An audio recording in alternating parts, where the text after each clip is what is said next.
Alexandra Lothar-Moser comenzó su trayectoria profesional como cantante y corista, participando en diversas formaciones entre 1990 y 2005. Paralelamente, se formó como profesora de canto y coach de voz, explorando diferentes técnicas y aprendiendo de destacados maestros.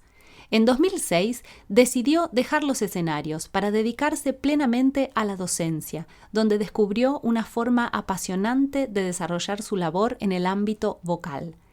Trabajó en escuelas de teatro musical, formando tanto a cantantes como a actores, y fundó en Barcelona su propio estudio, Vocal Factory VCN, junto a 2 socios. En 2015, debido a problemas de voz que las técnicas tradicionales no lograban resolver, comenzó a investigar y a enfocar el trabajo vocal desde una perspectiva innovadora basada en el sistema nervioso. Este nuevo enfoque la llevó a desarrollar métodos que transformaron su visión sobre el entrenamiento vocal. En el 2020 fundó NeuroVoz, un programa de entrenamiento vocal centrado en el sistema nervioso. Actualmente forma profesionales que buscan una aproximación diferente y vanguardista al trabajo con la voz, revolucionando la manera de entender y entrenar este instrumento. Yo acabo de terminar una formación con ella para conocer el modelo NeuroVoz. Lo hice después de la grabación de este episodio y me encantó. Espero que poco a poco podamos incorporar estas prácticas en las clases de canto. Comienza entonces Voz, Canto, Expresión Podcast, un espacio destinado a la investigación, difusión, promoción y aprendizaje de la voz, el canto y la expresión. Si la voz es tu pasión, este podcast es para vos. Voz, canto, expresión. Bienvenida, Alexandra, al podcast. Un gusto tenerte. Muchísimas gracias por tu invitación, Magali. Un placer también compartir esta charla contigo. Bueno, estoy muy curiosa de conocer tu trabajo. Tuve la posibilidad de seguirte en Instagram y ver las propuestas y la verdad es muy interesante y me parece que va de cara a todo lo que está viniendo. Entonces, bueno, te quería preguntar justamente acerca de qué es y de qué se trata el método NeuroVoz. Bueno, pues a ver cómo lo puedo resumir un poquito. Realmente es un método que tiene muy poco de método, en realidad, pero era como para catalogarlo de alguna manera, donde pudiéramos entender, ¿no?, que se trata de una forma diferente, yo creo, de comprender y trabajar con la voz, ¿no?, desde una perspectiva mucho más amplia, mucho más individualizada también, que la visión biomecánica que hemos tenido un poquito hasta el momento, ¿no? Se trataba antes, no sé, mi experiencia por lo menos ha sido así, quizás tú ya empezaste de otra forma, luego hablaremos si quieres, pero tratando la voz como un instrumento, realmente buscando en el mecanismo donde podían haber posibles fallos y a partir del sonido, es decir, a partir de la respuesta de ese mecanismo, ¿no? Además se hablaba un poco así, ¿no?, como el instrumento vocal, la mecánica, etcétera. Pues desde ahí tratar la voz, con lo cual pues nos perdíamos todo el entramado que hay detrás de ese movimiento vocal, por decirlo así, ¿no?, o de ese sonido que es, bueno, no solo un instrumento, sino una persona detrás de ese instrumento, con sus creencias, con sus miedos, con su personalidad, etcétera, ¿no? Un entramado tejido desde la infancia con el que muchas veces era muy complicado trabajar, porque hasta ahí podíamos llegar, ¿no? De esta forma, con esta visión mucho más amplia, podemos ir mucho más allá, es decir, podemos empezar a cambiar realmente rutas neuronales que producen ese movimiento, que fabrican esa voz, que hasta ahora no nos son eficaces, ¿no?, o que en un momento dado han dejado de ser eficaces, porque en la vida nos pasan muchas cosas, nos van a ocurrir muchas cosas, muchos eventos positivos, negativos que van a afectar a nuestra voz, y esta es una manera también de saber gestionar o de surfear un poco todo lo que nos va a ocurrir en la vida. Y un poquito se trata de eso, ¿no?, de tener una visión más amplia basada en el sistema nervioso, entendiendo los principios del sistema nervioso para poder cambiar esas rutas neuronales, por decirlo así, esos recuerdos, esas memorias que generan esos sonidos que en un momento dado o no son eficaces o dejaron de serlo en algún momento. Muy interesante. Sí, bueno, sí, yo tuve eh, la formación primero de estudiar canto sin ni siquiera mencionar al instrumento, ¿no? O sea, sin pensar en una laringe, en unos pliegues vocales, sino una cosa mucho más arcaica, que era esto de respirar y respirando dejar que el aire pase por las cuerdas y eso produzca la voz y ya está, ¿no? Un poco así, con mucha costilla, Ahí se mucha, terminaba todo, ¿no? Si tú mucho. sabías respirar, Sí, ya mucha está. costilla, mucho diafragma y áreas de ópera, ¿no? Eso era claro, como toda una unión muy, muy extraña. Y sufrir, por supuesto, ¿no? Obviamente, como vos decís, siempre está la persona ahí tratando de entender cómo puede ser que tiene que estudiar una hora de respiración y saltar directamente a Mozart, y que eso va a suceder. Y luego sí, un poco esta mirada del instrumento, que yo debo reconocer que para mí al principio fue muy eh, aliviante, ¿no? O sea, fue un alivio decir, ah, tengo una laringe, tengo unos pliegues, funcionan así, los cartílagos se mueven. Al principio sí, fue algo que ordenó mucho, sobre todo correr al aire. Pero es cierto esto que vos decís, que me encantó esta expresión, el movimiento vocal, eh, Ujú. porque si solo nos vamos a quedar con la mecánica, eh, pasa algo, ¿no? Hacia lo que por ahí las personas dirían la interpretación o el ponerse a cantar y muchas veces hay un impedimento que hace que la persona se va a su casa y dice, bueno, no hago los ejercicios, no sé qué hacer en mi casa, no canto, no sé qué cantar. Y ahí pasa otra cosa. Sí, sí, sí, totalmente de acuerdo. O pensar, no sirvo para esto, Ujú. no tengo talento, ¿no? Porque no me salen las cosas como me piden que me salgan, con lo cual el problema lo tengo yo, ¿no? No todo sirve para todos. Y lo sabemos en muchas otras disciplinas, ¿no? No nos sirve hacer los mismos ejercicios físicos a todos, no nos sirven las mismas cosas, ¿no? Con lo cual, pretender tener un modelo en el que todos encajemos basado en la anatomía y en la fisiología, pues también en estos momentos pensar en ellos como quizás absurdo, ¿no? Pretender pues, que todos respiremos igual, que todos tengamos las mismas sensaciones, que todo funciona para todos de la misma manera, cuando cada sistema nervioso, cada persona es absolutamente diferente y única, ¿no?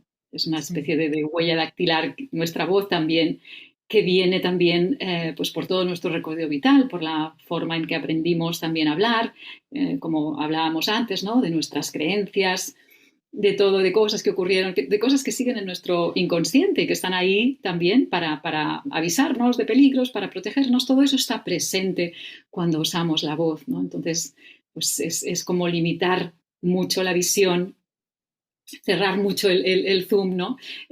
Cuando solo nos concentramos en pensar qué está haciendo la mecánica, qué está haciendo el instrumento y cómo resolver cosas desde ahí, ¿no? Realmente, a veces, si lo pensamos seriamente, sí que es verdad que, como tú dices, que la visión biomecánica es muy interesante, ¿no? Es decir, si yo utilizo la voz, pues entender la anatomía, saber pues exacto que hay unos pliegues vocales, unos cartílagos, etcétera, ¿no? Unos movimientos, una conexión con el diafragma, con la respiración, obviamente, con la resonancia, pero sí que veíamos y seguimos viendo en nuestras sesiones, ¿no? Que personas que tienen conocimientos de respiración, que respiran muy bien, que hacen los ejercicios de maravilla, luego la voz no funciona, ¿no? Luego cuando tienen que cantar y todo eso aparece, ¿no? Todas esas memorias, esas predicciones incluso de nuestro cerebro de cómo tiene que ser el sonido.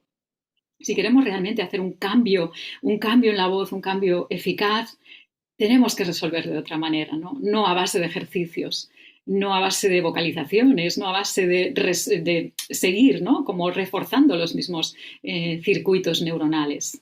Es como pretender, es un ejemplo muy, muy básico, pero a veces funciona, de pretender que si yo quiero que mi impresión, ¿no? Un papel impreso con otro archivo, no me voy a concentrar entrar en el papel, voy a ir al ordenador, voy a cambiar de archivo y ahí va a salir algo nuevo. Con el sistema nervioso o con la voz o con las personas ocurre un poco lo mismo, ¿no? Si realmente necesito generar algo distinto porque lo que estoy utilizando, ¿no? Mi papel impreso ya no me sirve o quiero que sea de otra manera, tendré que ir a cambiar ese archivo, tendré que ir a mi sistema nervioso, jugar, realmente entrenar a mi cerebro para conseguir un resultado totalmente nuevo. Sí, me resulta muy interesante esto que decís. Me parece revolucionario poder decir, ojo con las vocalizaciones, ojo. Mm, A mí me da un poco de pudor todavía, ¿no? Porque cuando uno dice esto es como, ¡ah! sí, Estamos sí, como sí. derribando imperios, pero es muy cierto. El adoctrinamiento, ¿no? Que funciona, yo siempre les digo a mis alumnos, cuando yo toco en el piano un acorde, supongamos do mayor, ¿no? Como si uno empezara ahí, pero no, ¿no? Como algo. Hay toda una serie de movimientos que la persona ya está haciendo sin darse cuenta, que no está registrando. O sea, que ni siquiera se está dando cuenta que está preparando todo eso y todavía ni siquiera hablamos de qué vamos a hacer. Eh, Cierto. y es muy valioso, ¿no? Hablaste de principios del sistema nervioso. em, Sé que vos obviamente tenés toda una formación que proponés y eso, pero ¿nos podés contar algo de de esta manera de entrenar al cerebro, al sistema nervioso en realidad? Bueno, se trata un poco, realmente lo que hacemos es siempre orientarnos por el sistema nervioso. Es decir, en Neurovoz, entre comillas, nos importa relativamente poco la voz, es decir, lo que escuchamos, porque realmente nos orientamos por las sensaciones que tiene el alumno, ¿no? Y no damos por bueno nada, aunque hayamos hecho algún tipo de maniobra que ha cambiado el sonido espectacularmente bien, nos orientamos sobre todo por la sensación del alumno, por cómo lo ha sentido, ¿no? ¿Lo ha sentido más cómodo? ¿Lo ha sentido más fácil? Consultamos incluso al cuerpo con algún tipo de movimiento también, si el movimiento mejoró o no, para ver cómo ese sistema nervioso, por decirlo así, ha bajado las alarmas y ha permitido que ese sonido fuese mejor. Si la sensación del alumno es buena, incluso la sensación en el movimiento también es buena, es como entender que nos da luz verde, ¿no? Que ese sistema nervioso no ha percibido ese ejercicio o esa vocalización o esa canción como una amenaza y entonces Mm, nos deja seguir por ese camino repitiendo ese ejercicio o esa maniobra. Pero esto puede que que no sea así, puede ocurrir que la voz empeore o que la sensación del alumno empeore. Esto nos da también información, nos sigue contando la historia personal de esta persona, ¿no? De este alumno, donde su sistema nervioso se sigue viendo amenazado por este sonido o por esta canción o por este momento donde está usando la voz. Con lo cual atendemos a eso, atendemos a la sensación del alumno y seguimos trabajando con inputs diferentes, con inputs realmente nuevos para generar también outputs diferentes y nuevos y siempre, como te decía, orientándonos por la sensación y la reacción de cada uno para saber si ese es el camino a seguir, podemos seguir trabajando por esa ruta, por decirlo así, con esos ejercicios para grabarlos o no, o tenemos que hacer un cambio en el caso de que el sonido siga no siendo muy eficaz o la sensación siga siendo no del todo placentera como tiene que ser, ¿no? Cuando usamos la voz no debería ser difícil, no debería ser complicado, debería ser algo fácil y placentero. Pues tomamos nota de que eso no ha sido así y seguiremos insistiendo en pequeñas dosis, más espaciadas en el tiempo, porque sabemos que ahí hemos tocado un punto donde este sistema nervioso se resiste y a partir de ahí trataremos de conseguir que eso deje de ocurrir en algún momento.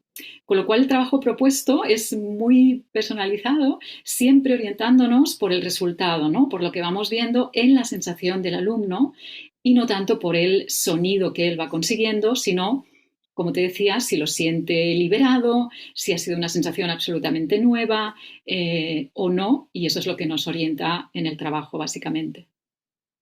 mm. Bien, muy bien.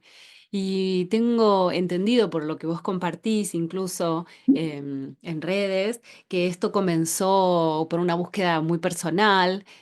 Vos cantabas y tuviste ciertos problemas, ¿no? Y eso bueno, no encontrabas las respuestas tal vez en una formación más tradicional o lo que había en ese momento para vos. No sé si querés compartir algo de eso que me parece que puede contribuir mucho, ¿no? Que mucha gente debe estar en esa situación. Ujú.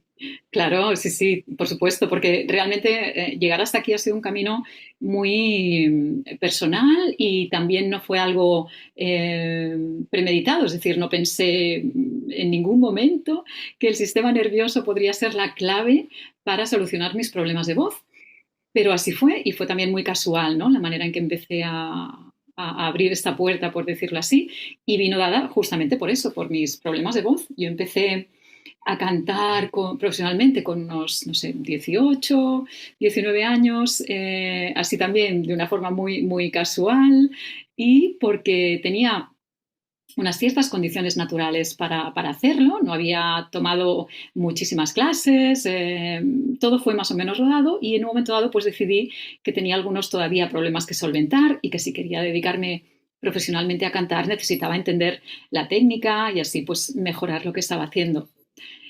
Esto no hizo más que empeorar un poco todo lo que estaba ya de una forma natural consolidado, ¿no? Porque de repente, pues eso, empezó el juicio, no estoy respirando bien, no estoy usando bien el diafragma, esto tendría que mejorarlo técnicamente y realmente nunca disfruté de mi etapa como cantante, ¿no? Siempre había esa voz, ¿no? No lo has hecho suficientemente bien, sobre todo basado en lo que la técnica proponía y que yo pues muchas veces no estaba consiguiendo. Así que en un momento dado me puse también a dar clases y en un momento dado en Barcelona hubo un boom, un fenómeno tan grande con el teatro musical que había muchísima gente interesada en tomar clases de canto. Así que fui dejando paulatinamente con mucha felicidad mi etapa en el escenario, porque como te decía, nunca disfruté de ella, siempre hubo esa ansiedad escénica, ¿no? Ese miedo a fallar, a no estar haciendo las cosas del todo bien y empecé a dar clases.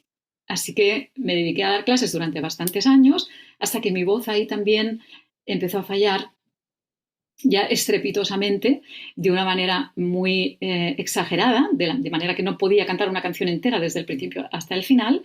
Había roturas, habían unos problemas técnicos brutales. Por otro lado, todo lo que hacía técnicamente funcionaba muy bien. Podía hacer perfectamente una vocalización, podía demostrar cosas aisladas con un nivel de precisión brutal, pero no podía cantar una canción. Con lo cual empecé a cuestionarme qué estaba haciendo, qué estaba enseñando, ¿no? No había nada que lo justificara.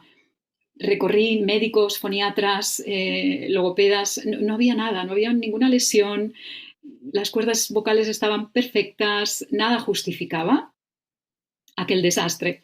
Con lo cual, como te decía, me empecé a plantear también qué estaba enseñando a mis alumnos. Di un paso atrás, dejé de dar clases también, me dediqué a otras cosas durante un tiempo para poder resituarme y fue a partir de ahí que casualmente, trabajando con técnicas y métodos para bajar el estrés, para también resituar al sistema nervioso, mi voz empezó a mejorar sin vocalizaciones, sin respiraciones, sin nada que tuviera que ver con el trabajo previo que yo había hecho.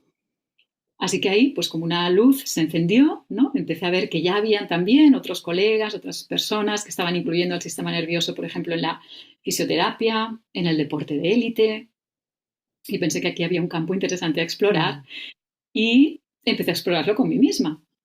Fui mi primera alumna, tal cual, para poder probar si estas cosas funcionaban. Y realmente así fue. O sea, no solo recuperé mi voz, sino que la recuperé mucho mejor de cómo la recordaba.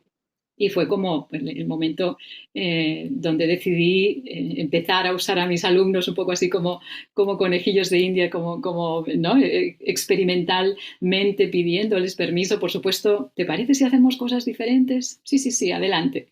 Y así fue como empezó todo, básicamente. Qué bueno, celebro ese camino. Y también tenés un libro escrito, Entrenamiento y Salud Vocal para Cantantes. Quería saber si algo de este libro, si es previo a Neurovoz o posterior. Es previo, Magalí, Ah, es previo. Y además tengo muchas ganas de escribir algo nuevo. eh, Ahora, ¿no? Que ya han pasado años y que he podido sí. testearlo y con más información y más conocimientos. Igual me pongo en breve a hacer algo, porque este libro lo empecé a escribir antes de la pandemia, imagínate, en 2020 sería algo así, nos pilló la pandemia, estábamos escribiendo el libro, Inés estaba en Barcelona, yo estaba ya aquí en Alemania, y fue un libro un poco con las ganas de compartir cosas entre profesionales, ¿no? Porque hasta ahora también, cuando tenías un alumno con alguna lesión o que estaba trabajando con el logopeda y con el foniatra, éramos como tres individuos trabajando con un alumno, pero sin hacer un trabajo unidos, ¿no? Por Mm. decirlo de alguna manera. Entonces quisimos en un libro plasmar como este trabajo multidisciplinar, donde ya no somos rivales con el alumno por en medio, sino que nos hablamos, nos comentamos cosas, tenemos un plan común para trabajar con ese alumno, la confianza también que puedes generar en una persona que está sufriendo con su voz, ¿no? Y el libro sí que empieza a apuntar cositas, pero Bien. aún no me atreví. Realmente esa fue la causa y eso que Inés me animaba y me decía, tú escríbelo todo, no te preocupes, pero aún no me atreví y me sentía con mucho respeto, ¿no? Para empezar a compartir esto y ahora sí que creo que Que va. no habría ningún problema y igual me voy a poner prontito a escribir algo. Mm. Bien. Y la gente que se interesa en Neurovoz tiene diferentes posibilidades, ¿no? De formación. También existe la formación a distancia. Exacto. Básicamente existe la formación a distancia, porque desde Alemania me es mucho más cómodo y bueno, yo creo que la formación a distancia en este caso es factible. Quiero decir, sí que es verdad que a veces la parte presencial es importante, que a muchas personas pues realmente les interesa hacerlo de esta manera, pero para trabajar así podemos tranquilamente trabajar, no es menos, es decir, el trabajo que se hace si se hace online. También porque uno está tranquilo en su casa, en su espacio. Y como te decía, como tampoco es absolutamente necesario escuchar la voz, sino que nos orientamos por la sensación del alumno, el alumno se puede sentir en un momento muy cómodo si está desde su casa, incluso muteado, y Mm, simplemente después de la ejecución te comenta lo que has sentido, ¿no? Y vas viendo que eso también genera a veces una confianza en personas que están muy alarmadas, eh, muy alejadas de su homeostasis, ¿no? De su regulación del sistema nervioso. A veces incluso puede ayudar, ¿no? Pero básicamente es una formación online. Lo que estoy ofreciendo es una certificación para coaches que quieren tener esta visión también del trabajo vocal, que van a poder adaptar a lo que ya hacen. No es que a partir de ahora tienen que olvidarse de su recorrido, sino que pueden sencillamente, ¿no? Tener una caja de herramientas mucho más amplia y otra formación que va también de cara a personas que no quieren la certificación, pero que les gustaría tener los conocimientos para aplicarlos con ellos mismos o que empiezan a tener alumnos, pero todavía no es un volumen de alumnos muy grande. También la posibilidad de hacer una formación igual de intensa, pero sin la certificación como coach en Neurovoz al final.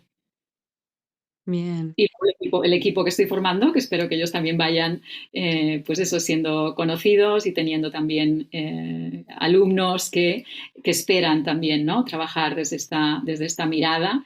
Y tengo gente ya en Madrid, en Alicante, en España, en Barcelona, por supuesto. Y nada, y seguimos sumando. Sí, sí. Y vamos a sumar Latinoamérica también, por Ay, supuesto. ojalá. Ojalá, me encantaría, porque además tenéis mucho interés en Latinoamérica, en Argentina especialmente, por la vanguardia, ¿no? Siempre Mm. me ha parecido que por lo menos en Argentina había siempre muchas ganas de integrar cosas nuevas o cosas muy avanzadas y muy vanguardistas, ¿no? Lo vemos en disciplinas como el canto, como el teatro incluso. En Barcelona, todo lo que viene de Argentina también, somos ahí como esponjas para absorber qué está pasando en Argentina porque realmente siempre estabais o estáis un paso adelante, ¿no? Así que ojalá, ojalá. Qué bueno. Sí, sí, la verdad que em, Chile, Brasil, Argentina, creo que son países Así, que sí, sí, sí, sí. sí, siempre están buscando. Hay muchos, muchos profesionales, por suerte, también mucha gente que comenzó a traer bueno, bibliografía en inglés, la empezó a traducir y compartir, ¿no? Estoy diciendo en momentos donde la inteligencia artificial todavía no hacía sus magias, ¿no? Ya, Entonces empezó a ayudar a, bueno, a compartir algo de información y ayudar a que, bueno, cierta idea más mitológica de las cosas, que en realidad no solo es algo mitológico, sino también algo de jerarquía, ¿no? Como esto tenés que hacer, como vos decías, ¿no? Algo hegemónico, único, para todos igual, todos lo mismo, incluso el sonido e incluso lo que se debe sentir al cantar, ¿no? Como todo eso, exacto. esperando que sea para todos igual. Cuestionarnos a veces lo que estamos haciendo, ¿no? La ciencia se cuestiona muchas veces lo que ya está, ¿no? Lo que ya se Mm, da sí. por hecho, ¿no? Incluso ahora mismo la física newtoniana se está como poniendo, se está uno preguntando, ¿no? Si realmente tiene la base que tiene, ¿no? Y ya sabemos que la física cuántica, etcétera, ¿no? Es cuestión de cuestionarse y no pensar que esto se hace así porque siempre se ha hecho así. Y a veces todavía nos encontramos con perfiles como muy apegados a lo que ya hacen y lo cual está muy bien, pero a veces pues el hecho de cuestionarse si no habrá algo más, ¿no?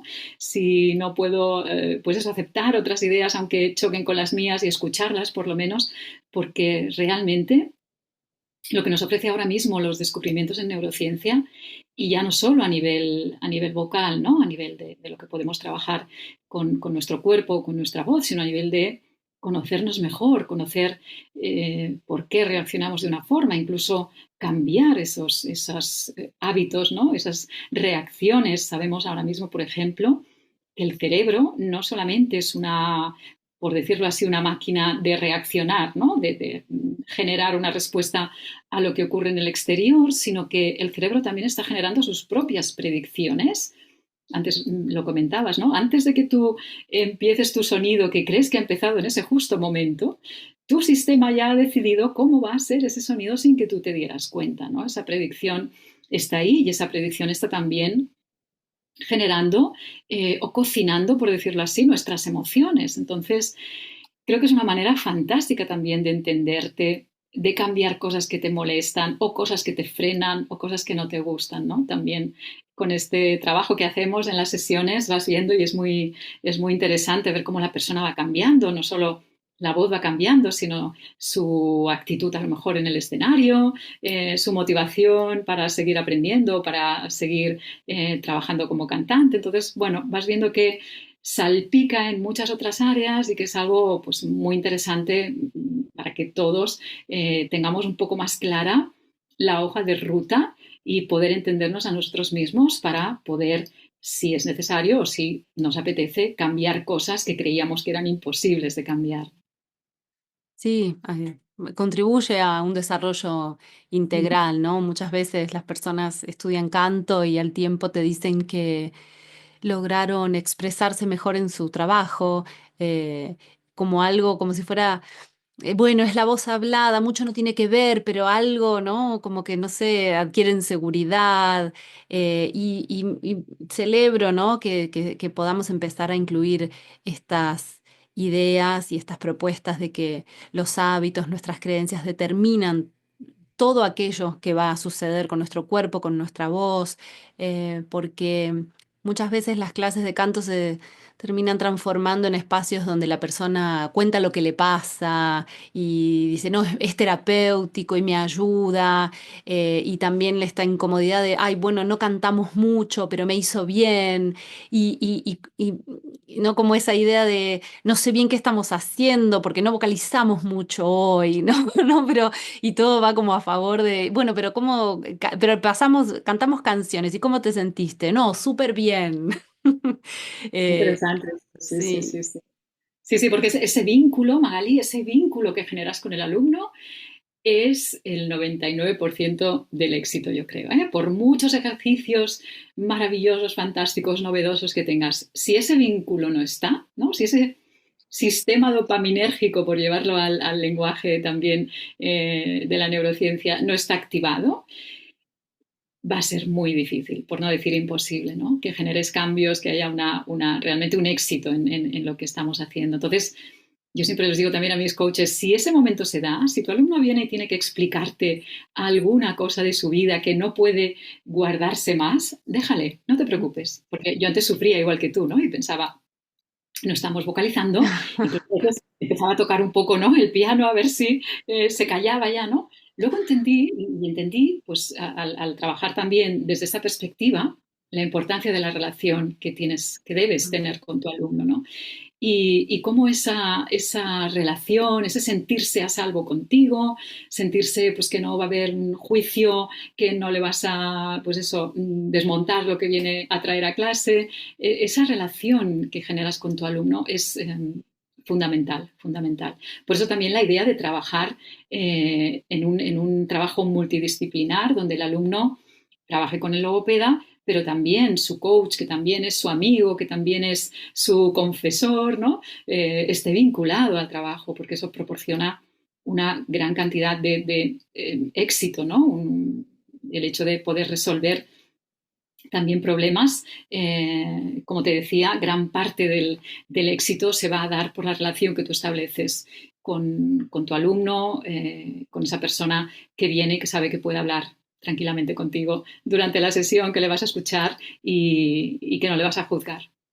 Sí, porque también es una relación que se va construyendo de la persona hacia sí misma y ese diálogo interior, ese diálogo interno, es lo que finalmente acompaña a la persona a la audición, al escenario, a la grabación, a donde sea y, y incluso al vínculo de sí mismo con el estudio día a día, ¿no? Con sentarse a estudiar, a cantar, a elegir repertorio. Entonces, ese diálogo interno...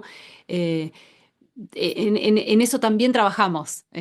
No es algo de la persona, ¿no? Como uno dice, bueno, por supuesto que es de la persona, pero uno puede intervenir y penetrar en esas ideas y explicarlas también como maneras habituales de pensar y no como algo que está enquistado y me determina la personalidad. Exacto, exacto. Realmente ahí has dado con el gran tema, ¿no? Que es el llegar a las creencias finalmente.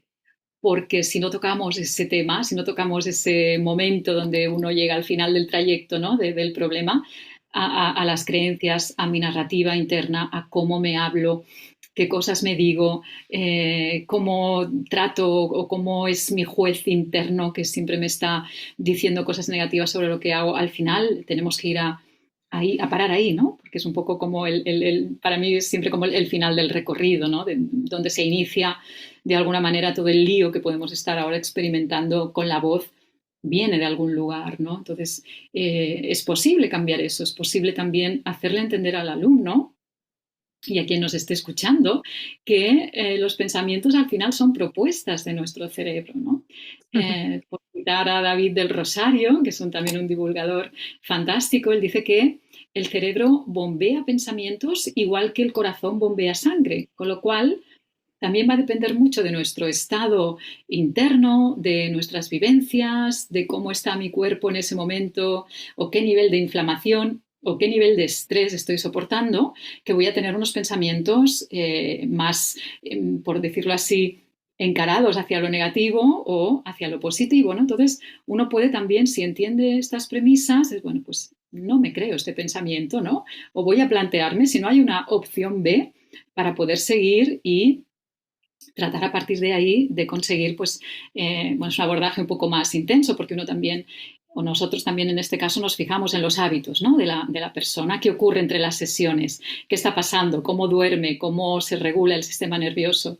Y a partir de ahí conseguir también y explicarle que no es imposible cambiar esa narrativa, cambiar cómo nos tratamos y esos pensamientos negativos, dejar de creérnoslos para cambiarlos por unos que sean más beneficiosos, que al final no nos pongan trabas o no nos boicoteen todo lo que queremos hacer en la vida. Me encanta. Bueno, en este podcast hay una sección que se llama El aire lo da la panza. Me encanta. Me encanta. Qué gran melón has abierto ahora con con lo de la respiración, porque sí que realmente parece mentira, ¿no? Sí que es verdad que son cosas que en su día pues no teníamos más elementos o más herramientas, no se sabía nada más y buenamente hacíamos lo que podíamos con el material que teníamos, ¿no? Ahora ya se sabe, por ejemplo, que es distinto. Nuestro cerebro genera diferentes señales corticales cuando respiramos sin usar la voz que cuando respiramos usando la voz. Con lo cual, todo lo que hagamos respirando sin usar la voz, ejercicios de respiración con el diafragma, las pesas en el abdomen para fortalecer, etcétera, no va a poder ser extrapolable. Cuando cantemos, todo ese trabajo se va a diluir de alguna forma porque es otra parte del cerebro la que va a tomar el control. Entonces, estos conocimientos que nos da ahora mismo la neurociencia pueden ya empezar a desmontar, ¿no?, algunos mitos, incluso algo que ya de alguna forma intuíamos, ¿no? ¿Por qué si cuando hago ejercicios puedo exhalar, no sé, durante un minuto, luego cuando canto me quedo sin aire, ¿no? Pues nos da la explicación científica de por qué eso está ocurriendo.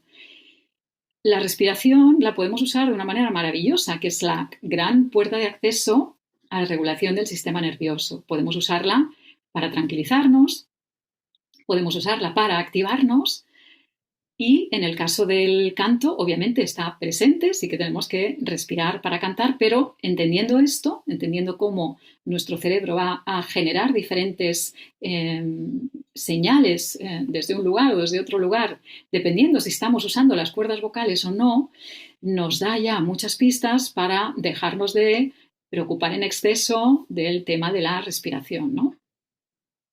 Y esos mitos de respira por el diafragma, como decías, el aire no va a la panza, porque no va a la panza, va a los pulmones, está claro que eso ocurre así y a veces estas ideas, ¿no?, estas ideas que están en el imaginario casi de cualquiera, pues nos pueden llevar a errores garrafales, ¿no?, que luego todavía incluso pueden estropear, por decirlo así, cosas que ya funcionaban bien de forma natural. Así que tengamos también cuidado con eso. Sí, ¿no? Tener la capacidad de no interferir en nuestros propios procesos, sistemas, en el funcionamiento, en algo casi diría intuitivo. Yo creo que ese tipo de pedidos empiezan a hacernos dudar de todo lo que hacemos, dudar de nuestro propio cuerpo, de nuestras funciones, de cómo están ubicadas las cosas en nuestro cuerpo. Entonces empezamos a desestabilizar a una persona por todos los costados. Y después pretendemos que esa persona cante segura, disfrute, haga matices con la voz, no sé. Todos unos pedidos que paralelamente, eh, diciéndole, bueno, no tenés control de tu cuerpo, no tenés control de tu aire, no sabes dónde está, tenés que las costillas, no sé, tenés que, no sé, tocar cosas que no se pueden tocar, que no llegamos a tocar. No, como todo un mecanismo, bueno, por supuesto de mucha confusión, pero volviendo a esto que vos decías de los hábitos, las creencias, em, justamente, ¿no? Como generar hábitos que despierten reacciones absolutamente defensivas, ¿no? Generar tanto esfuerzo muscular y activar tanto algunas, sí, musculaturas, ¿no? Genera como todas unas acciones de defensa hacia ese acto de comunicación. Cuanto más lo complicas, peor. Realmente, cuanto más, en términos también de neurociencia y neurociencia del aprendizaje, ¿no? Cuanto más complicamos un aprendizaje, más queremos ir al minucioso monitorizaje de sentir cómo mi cartílago tiroides se inclina 3 grados. Cuanto más lo complicas, más saturas al cerebro, ¿no?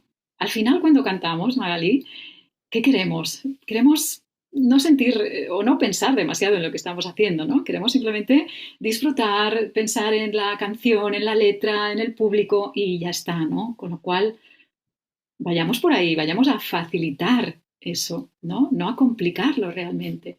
Y muchas veces, como tú apuntabas, personas que no sabían que tenían una dificultad y trabajaban o la gestionaban perfectamente, de repente van al coach y les dice cualquier cosa, ¿no? Tienes tensión en la mandíbula. y de repente esa persona la desmontas absolutamente Mm. porque jamás notó tensión en la mandíbula y ahora hay alguien que le está diciendo que tiene ahí un problema y ahí pues vamos poniendo dificultades cuando realmente lo que debemos hacer es facilitar las cosas. Si algo funciona, seguir por ahí y siempre orientarnos por las sensaciones particulares y personales de cada uno sin tener un modelo donde queremos encajar a todo el mundo de la misma forma. Así que genial lo que has apuntado, me parece fantástico. Bueno, y me interesaba esto último, ¿no? Que también compartís esto de cuidado con extrapolar vocalizaciones hacia el repertorio, con esa creencia. Qué interesante. Total, sí, sí. Lo que pasa en las vocalizaciones se suele quedar en las vocalizaciones. Yo no suelo hacer muchas vocalizaciones, a veces hago por jugar un poco, porque a veces al alumno si no haces ninguna vocalización igual Lo también le parece desestabilizás que también. Sí. hay que ver con cada uno, ¿no? Pero hemos hecho una clase de canto hoy. Entonces voy jugando un poco también con eso. Pero piensa una cosa, si yo tengo un problema vocal, una dificultad vocal y repito las mismas cosas, estoy reforzando básicamente Sí. ese problema, ¿no? Eso por un lado. Entonces, cuidado con seguir haciendo las mismas cosas, reforzando los mismos circuitos. Y luego, porque cuando aprendes a hacer vocalizaciones y haces vocalizaciones fantásticamente bien, súper difíciles, claro, eso después no es extrapolable a lo que estás haciendo. Básicamente porque las vocalizaciones también se pensaron en un momento donde la gente aprendía la técnica lírica. Entonces, ese tipo de vocalizaciones con terceras, quintas, pues luego ya no encajan en lo que es, pues, por ejemplo, el pop o el jazz, ¿no? O otro tipo de repertorio. En cualquier caso, yo lo que suelo hacer si quiero trabajar al piano es extraer quizás esa parte de la canción o esa frase de la canción que no está funcionando porque todavía no acaba de salir lo libre que queremos y usar el piano pues para cambiar el tono, un poquito más abajo, a ver si así el sistema nervioso baja la alarma al despistarlo un poco del tono habitual. Las utilizo para esas cosas, pero siempre con esta premisa. Primero, las vocalizaciones pueden estar reforzando cosas que queremos evitar por la repetición de esos patrones y de esa predicción del cerebro. Y segundo, no va a ser extrapolable después porque es un mundo totalmente distinto, ¿no? El de las vocalizaciones que el de las canciones. Muy interesante. Gracias, Alexandra. Todo lo que compartiste es muy valioso. Bueno, deseo con ansias ese libro nuevo. Ay, qué bien, mira, así me pones más en el modo motivación para hacerlo y poderlo compartir con más personas. Además, como te decía, ¿no? Es algo que no solo ayuda a las voces, porque tratamos de que el alumno o la persona que se acerca a nosotros también entienda, ¿no? Todo lo que le estamos explicando, lo sepa llevar a su día a día y lo siga trabajando entre las sesiones, con lo cual ves cambios muy rápidos, muy consistentes, porque como son tan personalizados, no tienen que esperar un año o un curso para ver resultados muy consistentes, ¿no? Porque vamos un poco ahí a encontrar la manera de hackear el sistema, si me permites decirlo así, Sí. y que los cambios pues, sean consistentes, no duren solo en la sesión y la próxima sesión volvemos a empezar otra vez, sino que se mantienen, se saben gestionar y los resultados son muy, muy gratificantes. Gracias, un placer. Un placer, Magali. Hasta muy pronto. Y así termina la charla que tuvimos con Alexandra. En la descripción del podcast voy a dejar los links para que puedan contactarla y conocer más acerca de los cursos online que imparte y todo su trabajo en relación a la voz. Espero que hayan aprendido y disfrutado de esta charla tanto como yo. Recuerden que pueden suscribirse para no perderse ningún episodio de este podcast en el Instagram de Voz, Canto, Expresión. Y para que este proyecto siga creciendo, van a encontrar ahí mismo los links para colaborar. Soy Magalí Sánchez Alleno y me despido hasta el próximo episodio. Oscar.